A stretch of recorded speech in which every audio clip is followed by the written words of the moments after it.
Una persona no se puede bañar dos veces en el mismo río.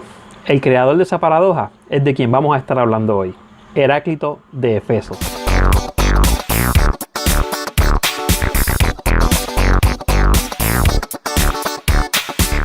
Bienvenidos a Filosofía Fácil, y antes de comenzar quiero disculparme con las personas que estuvieron esperando videos. Estaba haciendo un grado doctoral en Humanidades necesario para continuar con estas cosas que estamos haciendo a través de YouTube, y gracias a Dios vamos en planes o en camino ya de terminar ese grado.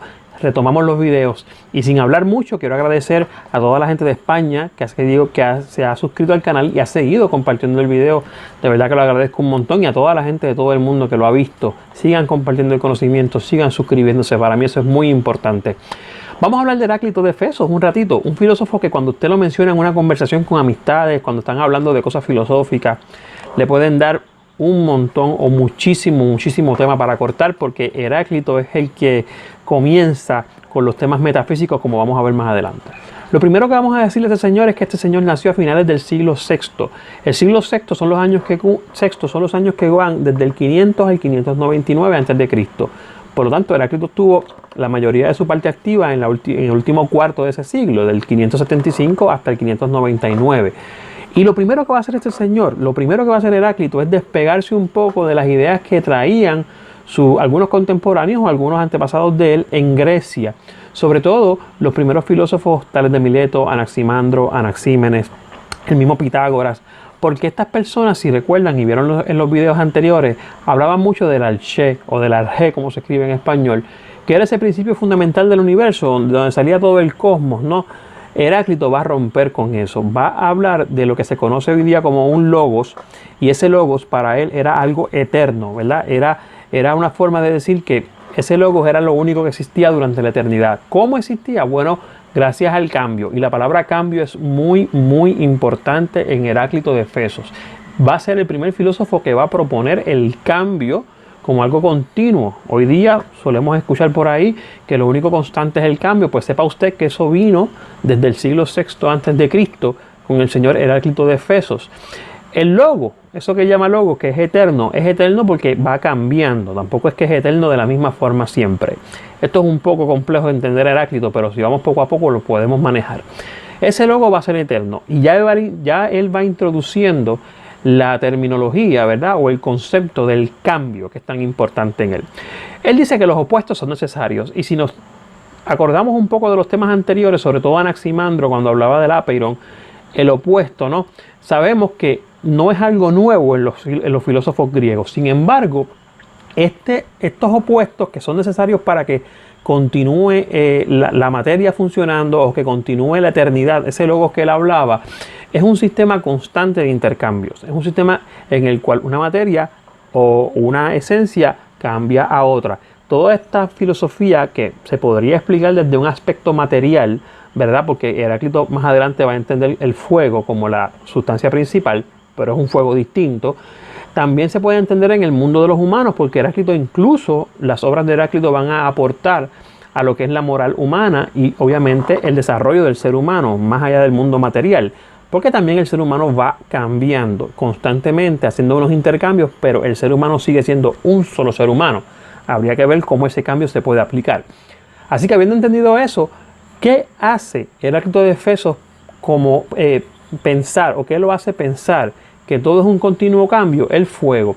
Cuando él observa el fuego, más que observar que es una sustancia que constantemente está en cambio, porque recuerden que el fuego es parte de un proceso, no es el inicio de un proceso, es parte de un proceso que se inició antes y que cambia otros elementos en su forma de ser, ¿verdad? Porque si aplicamos, para dar un ejemplo práctico que yo uso mucho en las clases de humanidades, si le aplicamos fuego o calor en este sentido al agua, cambiamos el agua del estado líquido al estado vapor. Por lo tanto, lo mismo pasa con el hielo. El hielo, si está en estado físico, en estado material sólido, ¿no? Le aplicamos el fuego, el calor, y lo cambiamos a estado líquido. Así que el fuego es fundamental para Heráclito. Sin embargo, ese fuego, como ente principal o como esencia principal del cambio, se podría entender como un arché. Y ahí viene una de las principales críticas que se le hacen a Heráclito de Éfeso, que él decía que no creía en arché, pero el fuego de él viene siendo el arché. Lo único que es un fuego distinto al de los primeros filósofos, ¿verdad? Porque es un fuego que tiene unas propiedades mucho más complejas según él. Y va a introducir este señor con esto del fuego lo que se conoce como la ley del cambio. La ley del cambio que gobierna todas las cosas existentes y también se aplica a los seres humanos. Todos estamos en constante cambio. Cuando iniciamos este video hablábamos de la paradoja de Heráclito del río. Uno o un ser humano o un hombre no se puede bañar en el mismo río dos veces. Cuando digo hombre me refiero al ser humano, hombre y mujer. No se puede bañar en el mismo río dos veces. ¿Es eso posible? Usted dirá, pues sí, porque es el mismo río. Yo voy al río tal, me meto en el río, me zambullo en el río, salgo y vuelvo a entrar. Pues no necesariamente. La filosofía detrás de eso es que una vez usted entra, para empezar, pasan dos cosas bien importantes. Número uno, cuando usted entra, ese río está en constante cambio, está constantemente fluyendo, no es el mismo que hace un segundo atrás. Y segundo, el hecho de que usted entre al río ya lo está cambiando. Esto es un poco complejo, obviamente no vamos a entender a todo Heráclito en un solo video. Hay otra paradoja bien importante que es la paradoja de Teseo, que se escribe más adelante o se fundamenta más adelante, que habla de un barco. Cuando esta gente regresaban, esto obviamente es una historia creada para ejemplificar el mito o ejemplificar la filosofía. Este barco había sido reemplazado varias veces, sin embargo nunca había sido decomisado porque el barco era bien importante. Pero sus piezas habían sido reemplazadas, sus remos, sus maderas, sus mástiles, las velas, todo. ¿Seguía siendo el mismo barco? ¿Era un barco distinto? ¿Qué pasó con el barco original? Si las piezas que le sacamos a ese barco por estar un poco ya viejas u oxidadas, las guardamos y con esas piezas hacemos el otro barco, ¿cuál realmente es el barco original de Teseo? Todas esas paradojas son las que hablan de la filosofía del cambio de Heráclito de Éfeso. Se le considera el primer metafísico porque se le considera la primera persona que salió de buscar en esa esencia física, o aunque no es tan física en Anaximandro, pero en una sola cosa, el porqué del universo. Y él explora cosas que van más allá de la física, por eso se le considera el primer metafísico. Hablaba de que la sociedad está constantemente carente de entendimiento. Las personas pasan por la vida sin saber lo que pasa con ella. Y eso en el siglo XXI. Usted sale a la calle y hay muchas personas que constantemente funcionan, pero no viven. Y otro día podríamos hablar de esa frase. Y yo la uso mucho en las clases también. ¿Qué es funcionar? Que es levantarte, trabajar, comer, llegar a tu casa, cumplir las expectativas y dormir. Versus qué es vivir. Y más o menos Heráclito hace más de 2500 años lo estaba diciendo. Así que las personas van por la vida sin saber qué es lo que está pasando con ellas, salvo que tengan ese entendimiento. Muy importante la experiencia sensorial. Para Heráclito, lo sensible, lo que entra por los sentidos, el tacto, la visión, la audición, es muy importante. Aunque él pone cierto énfasis en que los ojos a veces traicionan. Algo que veremos más adelante con las perspectivas, ¿no? Ya Heráclito lo estaba mencionando en su tiempo. Sin embargo, todo lo que yo puedo sentir de nada me vale si no lo puedo expresar.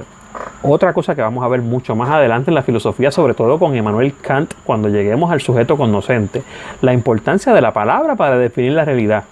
La única cosa es que en Heráclito él decía que si no se podía expresar en el lenguaje griego, pues no se podía expresar, porque para esta gente, sobre todo para Heráclito, el que no hablaba griego era un bárbaro, porque básicamente la civilización era griega.